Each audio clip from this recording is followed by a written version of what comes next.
le classement UEFA pour les nuls. Parce que personnellement, je ne sais même pas combien de points on marque. Quoi. Un club marque Je vais tout vous points expliquer, quand il gagne. Pascal. Alors ça, j'ai jamais rien compris. C'est pas si compliqué que ça, mais il a fallu quand même faire Parce que quelques c'est petits calculs. 43-27, on ne sait pas quoi ça. Ce sont des coefficients. Voilà. Oui, des coefficients de marée alors peut-être. Et donc au coefficient UEFA, en tout cas, de marée basse pour la ce qui est nouveau, c'est que avec les résultats d'hier, la qualification du Zénith Saint-Pétersbourg et l'élimination de Lille, la Russie est passée devant la France. Alors c'est provisoire, ça peut encore changer si les résultats des clubs français jusqu'à la fin des compétitions européennes sont plus satisfaisants que les résultats des équipes russes.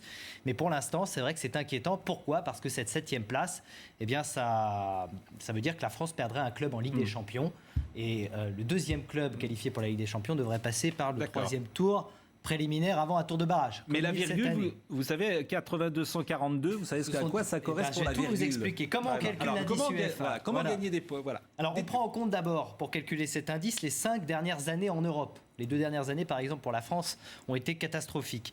Pour calculer les points, en fait, une victoire, c'est 2 points et 1 point pour un match nul. Ça, c'est en phase de groupe, que ça soit en Ligue des Champions ou en Ligue Europa. C'est la même chose. C'est 1 point et 0,5 points. 1 point pour une victoire et 0,5 pour un nul dans les tours de qualification et de barrage. Les défaites, c'est 0 points, de toute façon, quoi qu'il arrive. 1 point par tour à partir des 8e de finale, et ça jusqu'en finale de Ligue des Champions. Pour la Ligue Europa, c'est 1 point à partir des quarts de finale de la Ligue Europa. Et puis, il y a des bonus en Ligue des Champions, et on le voit, pour une participation en Ligue des Champions, c'est 4 points, et pour une qualification en 8e de finale, c'est 4 points. Donc pour l'instant, vous êtes perdus, je comprends bien. On divise en tout cas le nombre de points accumulés par les clubs par le nombre de clubs présents, c'est-à-dire 6 pour la France.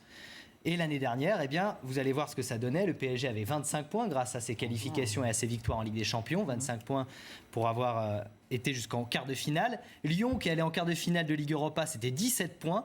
Beaucoup plus, par exemple, que Marseille, qui s'était qualifié pour la Ligue des Champions, mais qui avait perdu tous ses matchs. Donc 0 points. Les 4 points, c'était seulement la qualification pour les phases de poule de Ligue des Champions. Donc vous voyez qu'un bon parcours en Ligue Europa peut compenser et peut être mieux, par exemple, qu'une terrible phase de groupe en Ligue des Champions.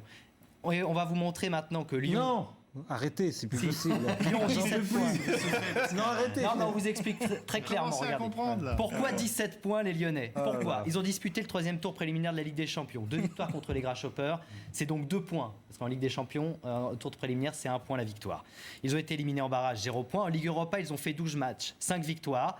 Ça fait 2 points par victoire, ça fait 10 points.